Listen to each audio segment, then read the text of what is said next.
Hey, Cass. Thanks for joining me today. Hey, Dan. Thanks for having me. Cass, I thought we would start with talking about who you are, your personal journey. Talk about Cassie the person before we talk about Cassie, the CEO of REILLYS. So, in your own words, share a bit about Cassie growing up, going into business. Okie dokie. So I am the eldest of four kids. Mum and dad always hard workers, and my dad ended up building a business. My mum always ran business, so I was always around people that just were working a lot. Eldest of four, always played lots of sport. Went through high school and then did some study in design. Didn't really know what I wanted to do and landed in the fashion world for a little bit. Sort of fast forward through the career stuff for a minute. I'm married now, 3 kids, still keep pretty fit and active, and I'm pretty much, my life is run by my kids' sport now. Yeah. You definitely keep fit and active. You and your husband, Tyrell, are fitness nuts, and he's a freak, and you too. So let's talk about, I was interested, you are CEO of a family business, a successful family business, and you work with 3 other siblings, which I want to jump into a bit later on. How did you find yourself getting into REILLYS before, you're the CEO? Tell us about the lead up into that, about perhaps how the business originated and that journey. Yeah, for sure. So my dad set the business up. He'd been working for another industry leader for a few years. He'd built up quite a successful client base, and then ended up going out on his own, really, really gutsy sort of step out on his own. Started from nothing, had 1 contract job, and then the rest is history. So he'd been in business for about 5 or 6 years, and he was harassing me to come and work with him. I was working for an apparel company. Doing production, which was like great insight for me into what was to come, just about processes in operations and dealing with offshore and things like that. And then I was also sort of dabbling in the idea of studying interior design. So in the business I was in, I had grown a little bit through there, but then my next step kind of got taken by somebody they brought in from outside the organisation. So it was just an opportunistic thing. I was like, right, I'll go study. I'll go work for Dad for a few years. It was supposed to be temporary. I was just going to do that while I was studying, and then I'm planning to do interior design. And but coming into a business where I could be a part of something that was ours, our name, our reputation, we rep the benefits of like what we did, and it was just I never left. I'm still there. Well, it's interesting. So one of the interesting elements I thought about having you on for a chat was because you are a 2nd-generation family business, you work with 3 siblings. If you put me in a room with my siblings for one day, let alone for years on end, it'll end in catastrophe. But you guys seem to have an incredible dynamic, and not to mention, I think I would perhaps perceive the pressure of your father's business. He's kicked it off, and he's now sort of empowering you to keep driving the family brand. Tell us about that. Is there pressure there? Do you feel that pressure, or is it easy? How do you see that? Oh, it's so interesting because people ask us about this all the time.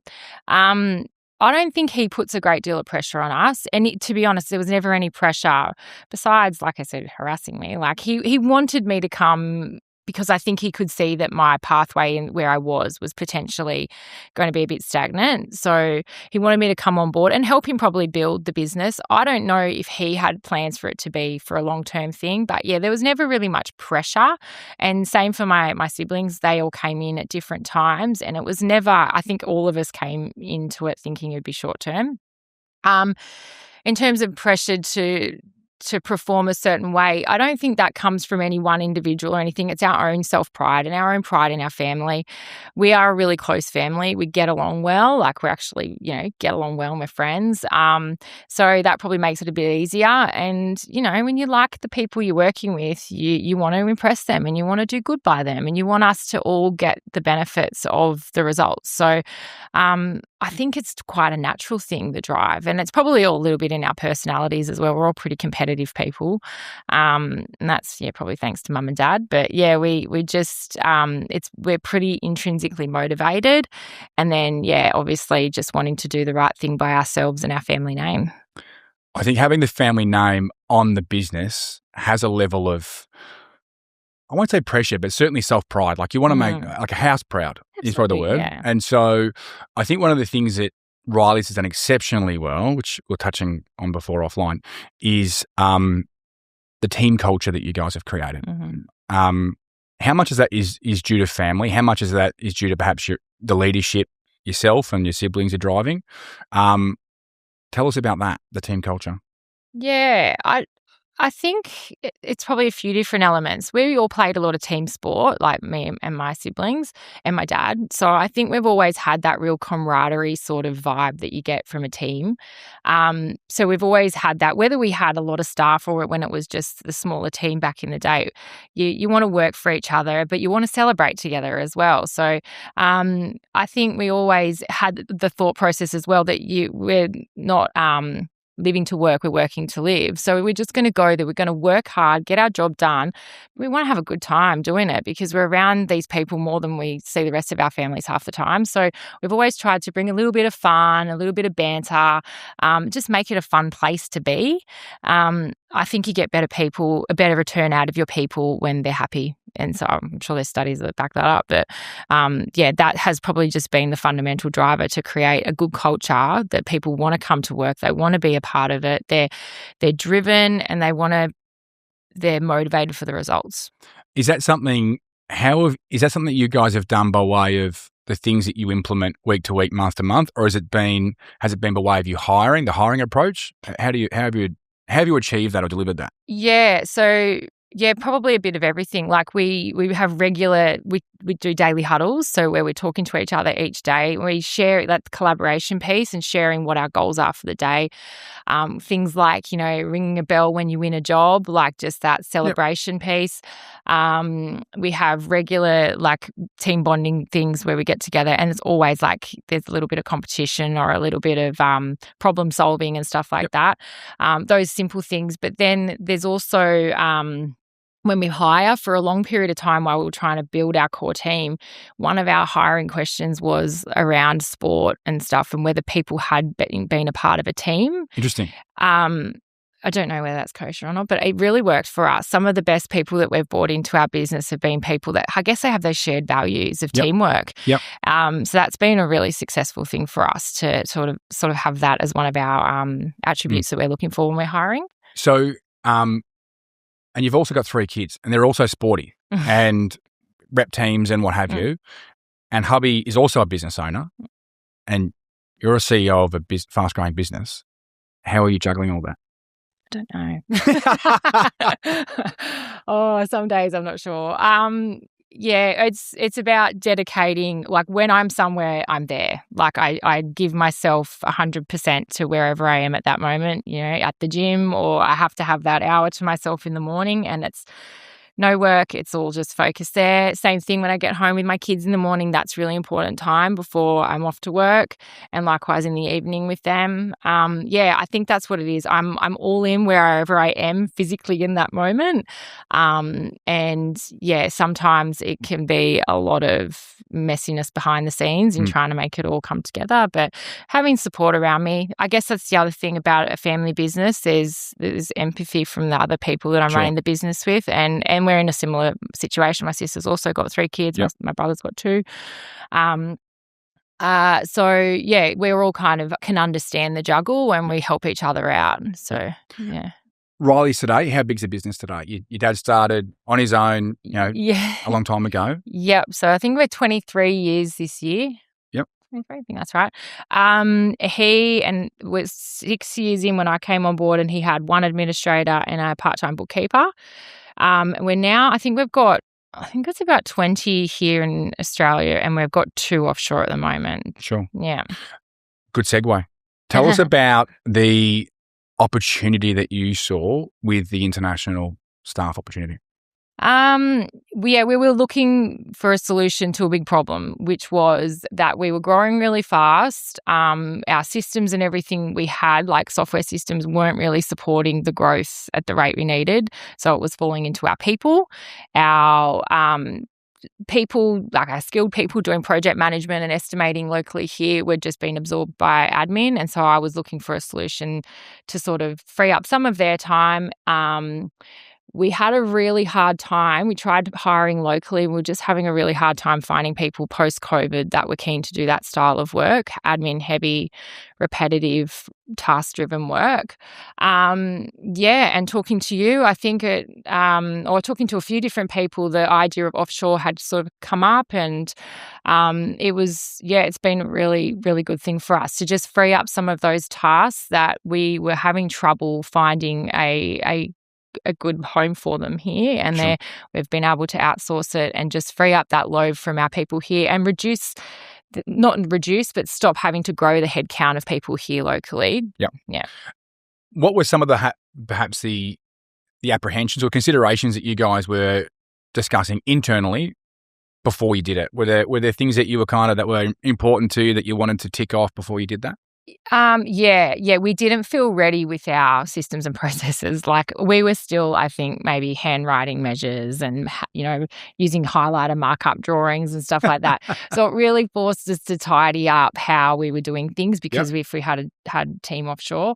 But that has been a great step for us, a necessary step, when we just tidied up the way we were doing things and kind of moved out of the dark ages with some things. But it forced our hand and we had to do it and get some proper SOPs set up for different, because there's a lot of movement of data through the business for us in the life of a project. Some projects can go for years.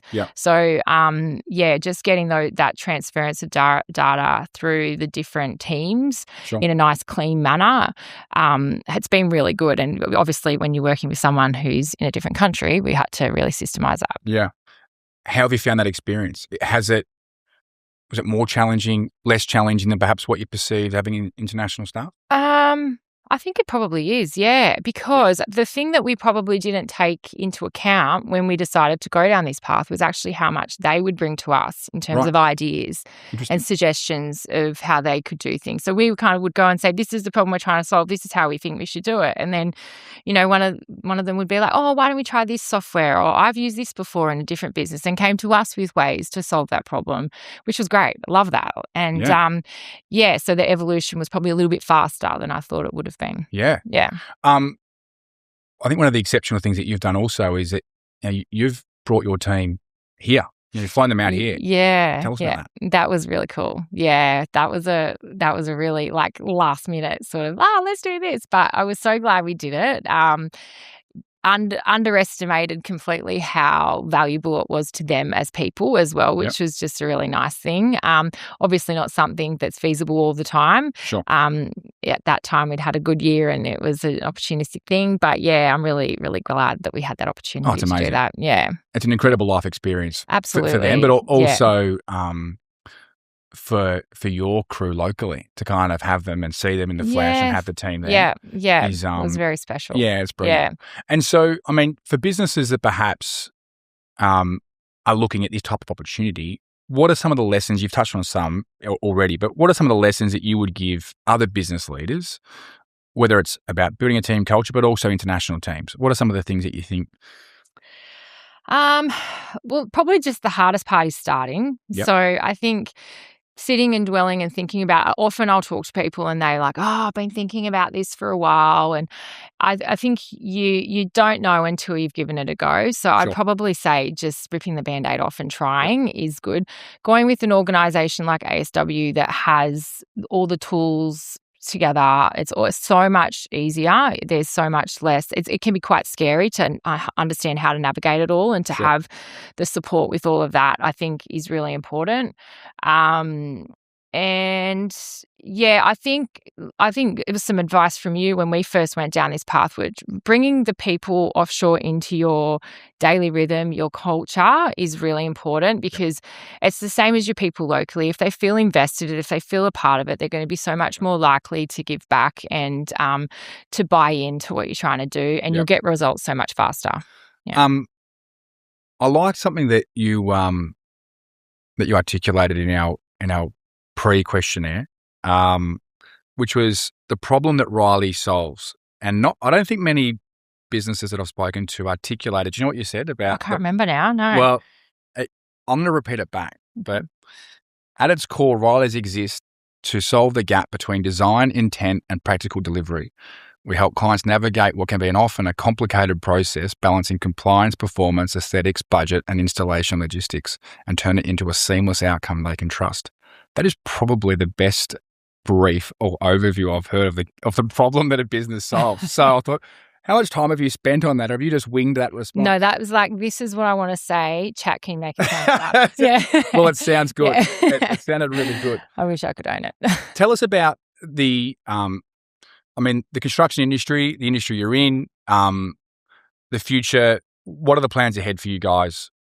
What have you got in store? Yeah, there's lots going on. So the industry we're in, we do a lot of commercial fit outs. Our foundations, I guess the business was built on, was health and aged care. So we've got some really long-standing key customers with that area. And a lot of people would know there's been a lot of reform in the aged care sector. So there's a lot of money being spent in that space now. A lot of in the ILUs, which is the independent living unit. So that's high density, over 50s accommodation. So there's a lot of work in that area for us at the moment. But in the last couple of years, that actually died off quite a bit. And in that time, we've really been pushing hard with all of our hospitals and construction, like contract work. So we've actually got quite a healthy pipeline of that while the other area's picking up. So that's exciting. Wow. Aged care, high-end resi as well is really going nuts at the minute too. So that's great. Is there anything in finishing that you'd like to either say about REILLYS, ASW, advice? The microphone is yours. Oh, gosh.